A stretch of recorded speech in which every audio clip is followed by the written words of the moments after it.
Hiya, welcome to Geoff and Heather's Dahlia garden on a typically British wet and dull afternoon. It's mid-August and most of the dahlias are now in bloom and looking good. A few stragglers have still got to show their heads, but already we've got a very nice effect, I think.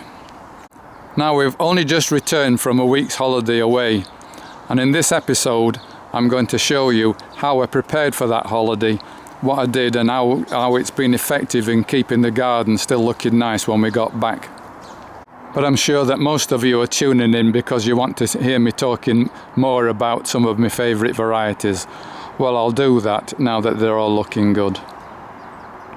Please note that in the comments field at the bottom of this video I've written all the names of the varieties that I talk about and the times when they appear on the video.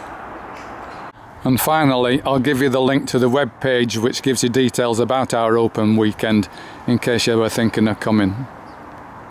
Between the showers I've managed to get on top of all the tying up, and now the garden's more or less back to normal.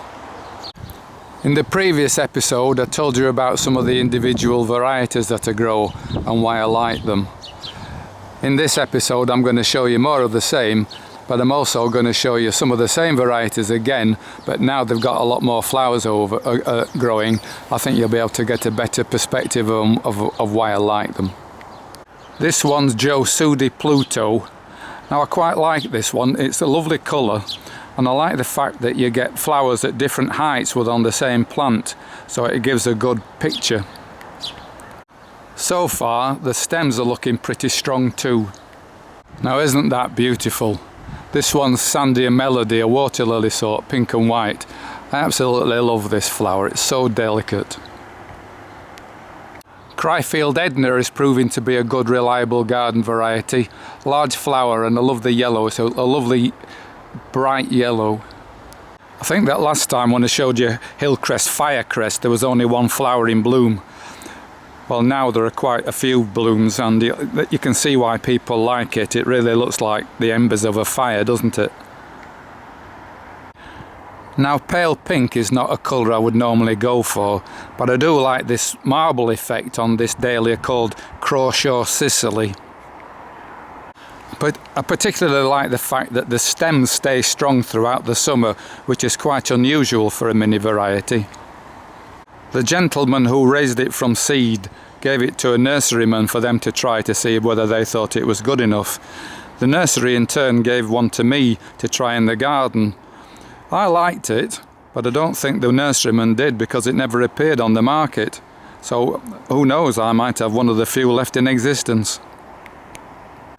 This beauty is called Formby Art. I've grown it for a couple of years now. I can't say that the stems are particularly strong on it, but it's such a lovely effect, isn't it? The purpley pink contrasting with the white. This is the first time I've grown this medium semi-cactus called Grace Wood.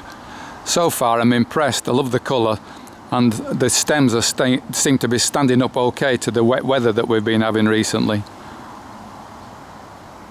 This is quite an old variety, it's called Piper's Pink, a small semi-cactus. It always does well for me, I wouldn't be without this variety. This large pink variety is called Hollyhill Big Pink. I don't suppose that's a very subtle name, but it's a lovely dahlia, especially in the garden. I don't suppose it'd win prizes at exhibition, but it always produces these huge blooms on strong stems. It's one of the dahlias that attract lots of attention when people come round the garden. They always ask me about this one. And next to it I've got Wittmann Superba. How's about that for a colour? Now you might not believe this, but I actually grew this variety from seed. I've not given it a name yet, it's called 4 of 18. But I think it's really nice. It actually won a prize in a photographic competition that the National Dahlia Society ran last year. I tend not to name my dahlias until I've been growing them for a year or two, so that I don't waste good names on poor dahlias. But I think that this one is going to deserve one before much longer. This variety always gets lots of comments when people come around the garden. It's called Creme De Cassis. People love the way that the light mauve of the front contrasts with the darker purple of the back. of the petals. The only thing I've got against it is that when the petals start to die off, it goes a horrible black colour, so you do need to keep on top of the deadheading. But other than that, for something that only grows 3 to 4 feet, well, less than 3 feet actually when I think about it, it's a good garden variety. I think I showed you Canora Wow last time in the last episode. You can see why the Canora man named it Wow, can't you? Because that's what people said when they saw it. This giant semi-cactus is called Pink Jupiter. I've been growing it for a few years now, but I've always found it difficult to overwinter the tubers. I've had to get new stock again this year. I'm a little bit worried because at the moment it's only about 3 feet tall, and normally it grows to about 4.5 to 5 feet tall, so I'm beginning to wonder whether the stock's beginning to deteriorate. I like it so much that I've actually got a photo of it on the wall in our sitting room. I told you about Wanda's Capella, the giant decorative that I always grow because it produces lots of flowers. Well, here it is in all its glory, and as you can see, lots more blooms to come. This fimbriated variety is called Nini Kazi, or I think that's how it's pronounced. I'll spell it out on the notes below this page. It is one of the few fimbriated types that I grow because most of them don't stand up to the rain, but it's been raining on this one and it doesn't look too bad, does it? Hillcrest Jonathan. Well, lots of flowers on this one. They're all different as well, so it would be hopeless for exhibition because they wouldn't be able to match them up to get 5 the same in a vase. But in a garden, it looks particularly attractive. This red and white one is called Hapit Austria Flag. The trouble with all white-tipped dahlias is that they do have a tendency to revert to a single colour, and as you can see on the same plant, there's one there that's more or less all red with just the one little white fleck on it. That's the one problem with multicoloured dahlias like that. An American dahlia called Houston named all his varieties after members of his family. This one's called Elsa Houston. I think it's one of his best. It's a lovely colour, big flower. You probably don't get that many all at the same time, so it's a nice one to have at the back of the border. When Gordon LaRue, the man who produced all the Canora varieties, died, he left a few seedlings, and they decided to name this one after his wife, his widow. She's called Jeannie LaRue. It's a good variety. I talked about Western Spanish Dancer before. Lovely colour, lots of flowers, dead easy to grow. Well, there's now one that's very similar to Western Spanish Dancer, except the flowers are a little bit larger, slightly different colour, but it's a taller plant, so if you wanted to contrast one behind the other, it would work quite well. This one's called Crazy for Jessie. Now, you might remember in the previous episode that I told you about my bank-on tall growing variety. It's called Rycroft Delight. It always grows to about 8 feet. Well, this one is growing underneath a tree, and at the moment it's only about 4 feet tall. There's always one that catches you out, whereas that one's away from the tree and it's already 8.5 feet tall. I've been growing Parkland Rave for a few years. It is nice. Look at that, all those flowers on one plant. This one's called Shandy, one of my reliables. This variety was raised by Peter Hasselhofer in Austria. It's called Hapit Unique. Nice colour. Not sure how strong it'll be later in the autumn. A few years ago, Western Spanish Dancer produced a pink and white sport. They named it Carol Spanish Dancer, presumably because somebody called Carol was the one who discovered it. I like it in the garden. The only trouble with it is it does have a tendency to go open-centred before the petals start to drop. My late friend Ken Stock raised this variety and named it Cleo Lane after a famous British jazz singer. Lovely colour, and it only grows to about 3 feet tall, so it's useful at the front of the border. Recommend it. I've been growing this pink and white medium semi-cactus for a few years now. It's called Amy Kay. I always put it underneath this tree because it's one of the few plants that seems to do quite well in the shade and a bit dry conditions. Another Austrian dahlia is Hapit Elegance, a stripy purple and white giant decorative. I'm not sure that elegance is the right name for it, but a lot of people like this one. Not sure I do, but I'll keep it because other people like to look at it. Louisa is one of my banker tall growing varieties. It's a waterlily sort, and it always has very long stems. It's probably not strong enough for some people, but it seems to do the job for me throughout the summer. It's only when it gets to the late autumn that it starts to go a bit weak. All these blooms are on one plant of Rycroft Pixie. A nice garden effect. While we're away on holiday, Heather and I visited a garden called Great Dixter in Sussex. Great Dixter was a garden that was designed by Christopher Lloyd. You might well have seen it on television. It often appeared on Gardener's World while he was alive. Over the years I've taken quite a lot of inspiration from that garden, the way that he uses his colours and heights of things to make a great display. I've tried to copy some of them. Well, you won't be surprised to hear that I made a video while I was there. Here are some snippets from it. If you're interested in seeing the full thing, then you need to go on YouTube and do a search under Geoff and Heather Visit Great Dixter. Now, I thought I'd thrown out Josude Aurora last year after it didn't give a particularly good showing. Perhaps fortunately I mislabelled this particular tuber, grown it thinking it was something else. But in this position it looks nice, doesn't it? So I'll probably give it another go again next year. Hollyhill Black Widow, probably classified as a water lily. I don't know how well the raindrops on the black show up, but it looks beautiful to me. And again, all these blooms are on the single plant. It's called Sunshine Paul, a medium decorative. This one's new to me this year. It's called Bargali Blush. Lovely pink, medium decorative. I think the dwarf dahlias at the front of the beds are beginning to give a nice display now.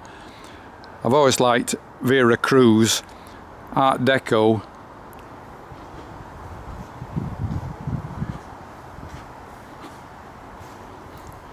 Spanish Conquest.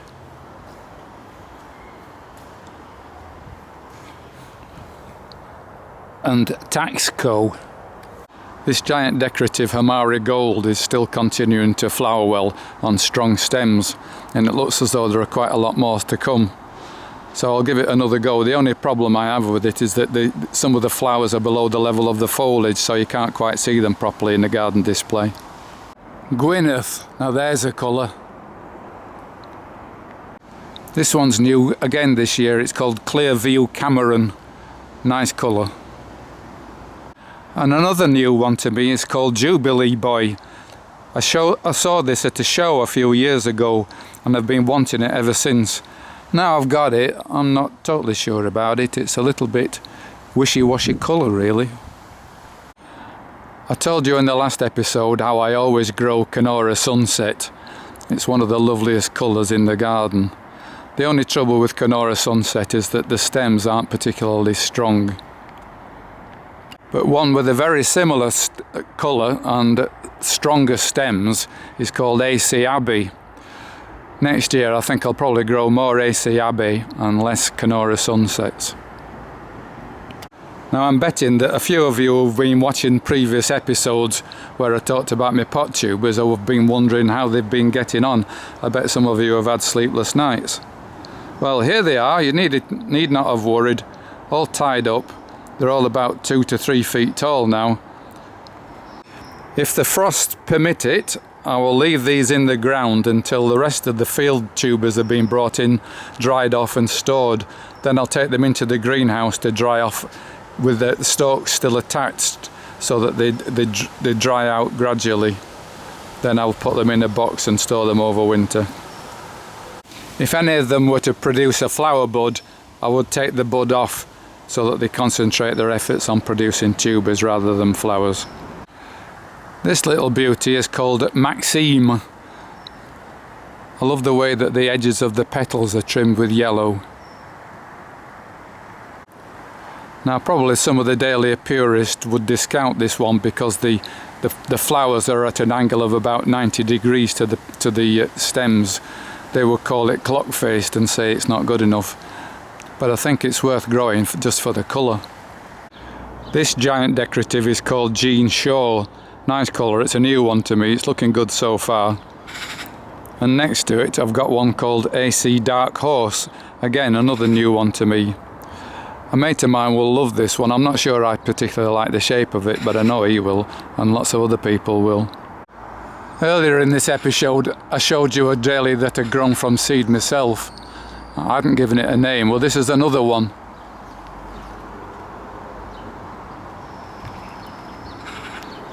In fact, over the years I've produced quite a lot of new varieties myself. This is the first one I ever grew. I called it Sunshine Zest because its parents were called Sunshine Paul and Wholewood Zest. And the second one I grew from seed I named Heather Patricia after my wife. Now unfortunately it's probably a little bit on the coarse side,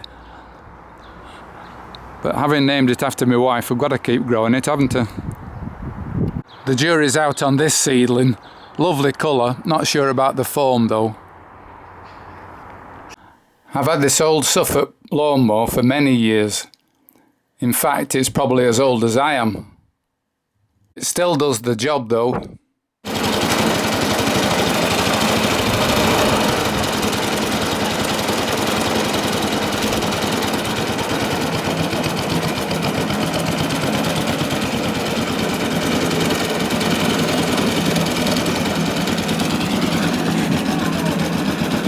You can see who doesn't use this very often, can't you?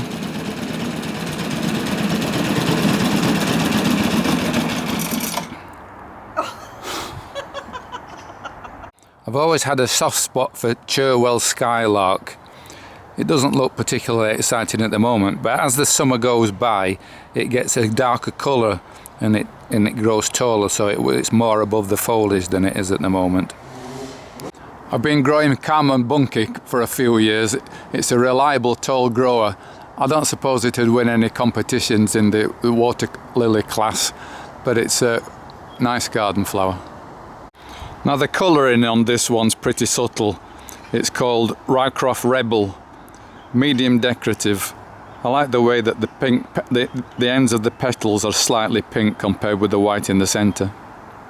This is the second year I've been growing Hapit Sugar Lips. I love the colour. I'm not sure about the form. It's got funny little white bits that grow out from the centre, so it wouldn't win any prizes. But I'll keep growing it. I know I showed you Blackjack in the last video, but the rain does something else to it. It looks really interesting in the rain. And here's another shot of one of my all-time favourites, Golden Impact. Just love that colour. Hollyhill Regal's a lovely flower. I love it. The only trouble with it is I can't tell how high a particular one's going to grow. I've got this one that's growing to 4 foot. I've got another one down there that's growing to 6 foot, and then I've got another one that's probably 7 feet tall. So I never know where to put it. I saw this one at the UK National Dahlia Show a couple of years ago. It's called Clearview Jonas. I decided there and then that I needed to have this dahlia in my garden, and it's not let me down. This flame red flower is called Rycroft Huntsman. This is the first flower I've had on this plant. I love the colour of it, flame red, but one thing about it that is a problem is that it's a very, very slow starter. It was one of the last ones to get shooted in the spring, so it's only just catching up now.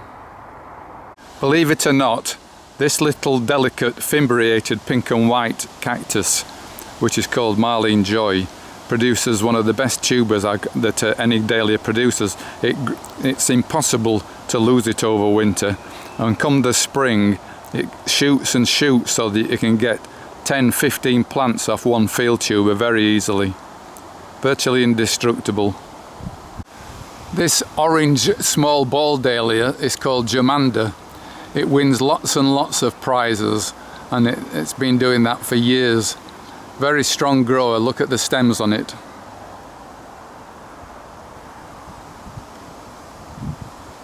There's a famous British TV presenter and gardener called Charlie Dimmock. My old mate Ken Stock raised this dahlia and named it after her. It's a water lily variety. It's quite similar to Gwyneth, a little darker shade perhaps. It wins quite a few prizes in national competitions. And it grows to about 7 feet tall. This beauty is an American dahlia called J.S. Dorothy Rose. Love the colour of it. I'm going to keep growing this seedling, the red and white one. Unlike Hapit Austria flag, all the flowers seem to be more or less the same. I particularly like the yellow bit in the middle. I decided to keep growing this one because of the lovely colour combination of the purple and the white, but unfortunately on the same plant I've got one that's all the same colour, single purple, and I don't think the form is probably worth keeping it. I'll probably give it another go next year. I told you in the previous episode that I was probably going to throw out this one because the stems aren't strong enough, but the one next to it I'd previously said had horrible green centres. Well, as the summer's gone on, the centres have improved, so it's quite nice, that one. And I particularly like the way that the little gold tips appear at the end of all the petals. So another go for this one, I think. Probably won't bother with this one again. The form's not up to much. Nice colour, but poor form. The blooms on this seedling start out like this, pretty ugly with an ugly green eye. But as time goes by, they improve, so the eye shrinks until eventually you get a very nice dahlia actually. I'm rather impressed with this one, so I'll definitely grow it next year. Probably the best one that I've grown from seed myself is this one. I haven't given it a name yet, but I love the salmon colour, and it's a nice form as well, I think. So I'll definitely be giving this one a name. Now this is the same variety in the garden at the front of the house. I hope that you can see that the petals on this have split. So there's a possibility that it'll end up being a fimbriated variety. Perhaps I'd better not name it and register it until I'm totally sure what it's going to become. In the last episode I confidently stated that the stems on Winholm Diane, this small decorative, are very strong and are able to support the blooms.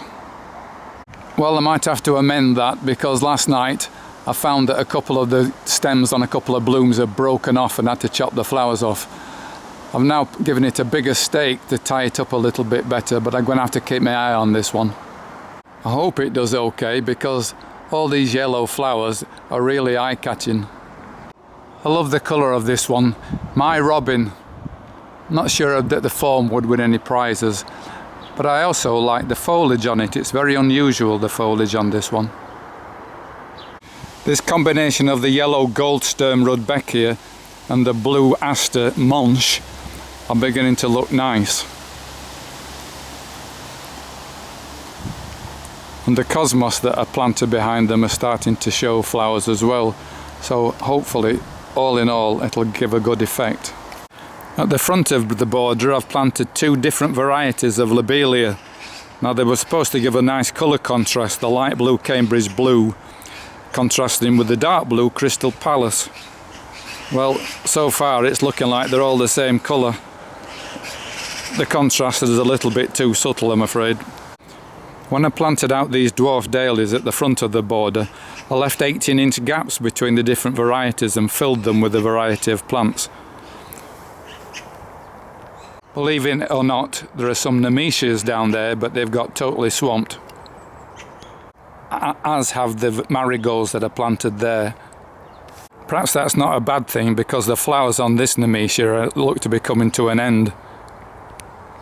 So I hope the dahlias keep continuing to grow sideways. You learn something new every year. Now in general I'm not overly keen on colorette varieties because they keep losing all the petals. But Heather likes it, so I'm going to grow this one, Edith Jones, again next year. Now this yellow water lily is probably the oldest variety that I grow. It's called Glory van Heemstede. It probably doesn't have as many petals as the modern water lily varieties do, but it still looks good as a garden plant. Ken Stock gave me this variety called Mayon Warrior a few years ago. He sent it to a few nurseries to try, but none of them ever took it on and sold it. So now he's no longer alive, there's a probability that I will never be able to get another one, and this is the last one I've got. By the time I make another episode of this diary, we will have had our open weekend, our National Garden Scheme charity open weekend. There'll then be less pressure on me to try to keep the garden looking perfect. Then my thoughts will turn to producing some seeds for next year to try growing some more new varieties. You see, in order to produce seed, you need to expose the centre of the plant to the bees, and to do that, you need to remove all the petals from the flower. I can't deny that when you do that, they don't look very attractive. So I have to be confident that nobody else is going to come and want to look around the garden. So in the next episode I promise to show you what I do to produce seed. In the meantime, enjoy your gardening. But before I go, just a little reminder about our open weekend. If you are thinking of coming, here's a link to the National Garden Scheme website giving you details about how to get here, how much it costs, etc. Oh, and the times that we're open, that's quite important too.